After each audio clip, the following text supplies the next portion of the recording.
కవిత bail కోసం BRS అగ్రనేతలు పడరాని పాటలు పడుతున్నారా?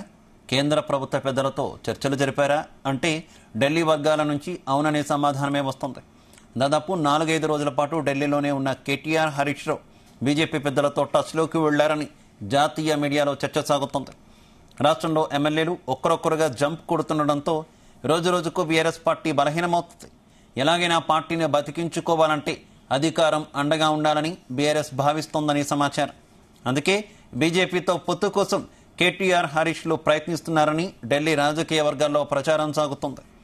పొత్తు కాకపోయినా కవితకు బెయిల్ వచ్చేలా చూడాలని కమలం పెద్దలను కేటీఆర్, హరీష్ అభ్యర్థించారని అంటున్నారు. అయితే బీఆర్ఎస్కు బీజేపీ పెద్దల నుంచి ఆశించిన స్థాయిలో స్పందన రాలేదంటున్నారు. గతంలో కేసీఆర్ సర్కార్ కేసు పెట్టిన బిఎల్ సంతోష్ బీఆర్ఎస్ విషయంలో సీరియస్గా ఉన్నారని సమాచారం.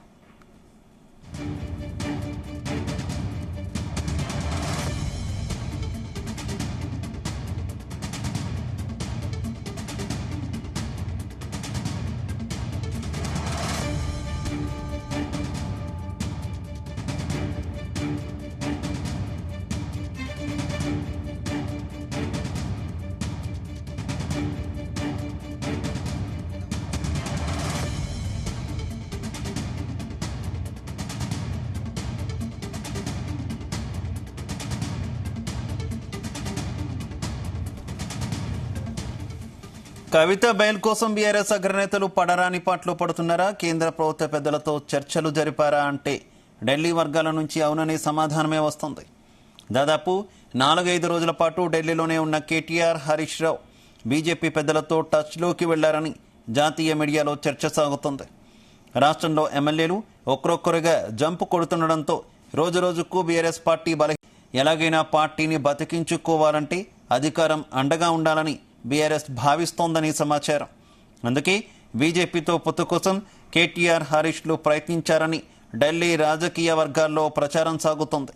పొత్తు కాకపోయినా కనీసం కవితకు బెయిల్ వచ్చేలా చూడాలని కమలం పెద్దలను కేటీఆర్, హరీష్ అభ్యర్థించారని అంటున్నారు. అయితే బీఆర్ఎస్కు బీజేపీ పెద్దల నుంచి ఆశించిన స్థాయిలో స్పందన రాలేదంటున్నారు. గతంలో కేసీఆర్ సర్కార్ కేసు పెట్టిన బిఎల్ సంతోష్ బీఆర్ఎస్ విషయంలో సీరియస్గా ఉన్నారని సమాచారం. ఇదే విషయానికి సంబంధించి మరింత సమాచారం మా కరెస్పాండెంట్ శ్రీచరణ్ అందిస్తారు. శ్రీచరణ్, ఎమ్మెల్సీ కవిత బెయిల్ కోసము బీఆర్ఎస్ అగ్రనేతలు ఢిల్లీలో చాలా ఇబ్బందులు పడుతున్నారనేది కూడా ప్రస్తుతం ప్రచారంలో ఉంది. కేంద్ర ప్రభుత్వ పెద్దలతో చర్చలు జరిపారా అంటూ కూడా ఒక స్పెక్యులేటివ్ గా కూడా ప్రస్తుతం విస్తృతంగా కూడా జాతీయ మీడియా సంస్థలో కూడా చర్చ జరుగుతోంది. దేశవ్యాప్తంగా ఢిల్లీ వర్గాల నుంచి కూడా దాదాపు అవుననే అని కూడా అంటున్నారు. అఫీషియల్ గా అయితే దీనికి ఇటు బీఆర్ఎస్ నుండి కానీ బీజేపీ కానీ అఫీషియల్ గా ఎలాంటి ప్రకటన చేయలేదు. కాకపోతే స్పెక్యులేటివ్ గా నడుస్తుంది. దాదాపు 4-5 రోజుల పాటు ఢిల్లీలోనే ఇటు బీఆర్ఎస్ వర్కింగ్ ప్రెసిడెంట్ కేటీఆర్ తో పాటు మాజీ మంత్రి హరీష్ రావు కూడా ఢిల్లీలోనే మకాం వేసినట్లు కూడా తెలుస్తోంది. బీజేపీ నేతల పెద్దలతో టచ్ లో వెళ్లారని కూడా జాతీయ మీడియాలో జోరుగా చర్చ సాగుతోంది. రాష్ట్రంలో ఎమ్మెల్యేలు ఒక్కొక్కరుగా కూడా కాంగ్రెస్ పార్టీలో జంప్ కొడుతుండడంతో రోజు రోజు కూడా ప్రస్తుతము బీఆర్ఎస్ పార్టీ బలహీనమవుతోందని కూడా చెప్పుకోవచ్చు. ఎలాగైనా పార్టీని బతికించుకోవాలంటే మళ్ళీ అంటే సర్వైవల్ క్వశ్చన్ మార్క్ అధికారం అండగా ఉండాలని కూడా బీఆర్ఎస్ భావిస్తోంది అనేది కూడా ప్రస్తుతం ఒక స్పెక్యులేటివ్ గా చర్చ జరుగుతోంది. అందుకే బీజేపీతో పొత్తు కోసము కేటీఆర్, హరీష్ రావులు కూడా ఢిల్లీలో ప్రయత్నించారనేది కూడా రాజకీయ వర్గాల్లో విస్తృతంగా ప్రచారం జరుగుతోంది. పొత్తు కాకపోయినా కవితకు బెయిల్ వచ్చేలా చూడాలని కూడా ఢిల్లీ పెద్దలను ఇటు కేటీఆర్, హరీష్ రావు రిక్వెస్ట్ చేశారని కూడా ప్రస్తుతం చర్చ నడుస్తోంది. అయితే బీఆర్ఎస్ కు బీజేపీ పెద్దల నుంచి ఆశించిన స్థాయిలో స్పందన రాలేదని మరో వాదన కూడా నడుస్తోంది.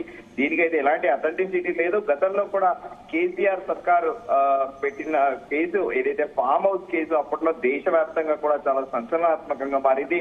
దీనిలో ఏకంగా బిఎల్ సంతోష్ పేరుని తీసుకురావడము, ఆయన పేరు తీసుకురావడం కూడా ప్రస్తుతము బీఆర్ఎస్ విషయంలో కూడా ఆయన చాలా సీరియస్ గా ఉన్నారనేది కూడా ప్రస్తుతం చర్చ నడుస్తోంది. బిఎల్ సంతోష్ సంఘ పరివారికి చెందిన వ్యక్తి. ఇప్పుడు ఆర్గనైజేషన్ లో కూడా ఆయన క్రియాశీలకంగా కూడా ఉన్నారు. ఆయనని బీజేపీ పార్టీలో నెంబర్ 3 పొజిషన్ అని కూడా అంటారు దేశవ్యాప్తంగా. ప్రస్తుతము ఆయన కూడా బీఆర్ఎస్ కి బీజేపీకి పొత్తు ఉండొద్దు అనేది కూడా ఆయన కాస్త సీరియస్ గా ఉన్నారనేది కూడా చర్చ నడుస్తుంది. ఎందుకంటే అప్పుడు ఫామ్ హౌస్ ఎమ్మెల్యేల కొనుగోలు వ్యవహారం అంతా కూడా మనం చూసాము. దేశం అంతా కూడా విస్తుపోయింది. దాంట్లో ఈ బిఎల్ సంతోష్ పేరు రావడము, బీజేపీ అగ్రనాయకత్వం కూడా తీవ్ర ఆగ్రహంతో ఊగిపోవడము, వాస్తవికంగా అక్కడ బిఎల్ సంతోష్ ఇన్వాల్వ్ అయ్యారా ఎమ్మెల్యే కొనుగోలు విషయం అనేది కూడా దానిపైన నిజ నిర్ధారణ ఇప్పటి వరకు కూడా జరగలేదు. కాకపోతే బీఆర్ఎస్ ఆరోపించడము, దానికి బీజేపీ కూడా రిటాలియేట్ చేయడము సర్వత్రా దేశవ్యాప్తంగా కూడా సంచలనాత్మకంగా మారింది.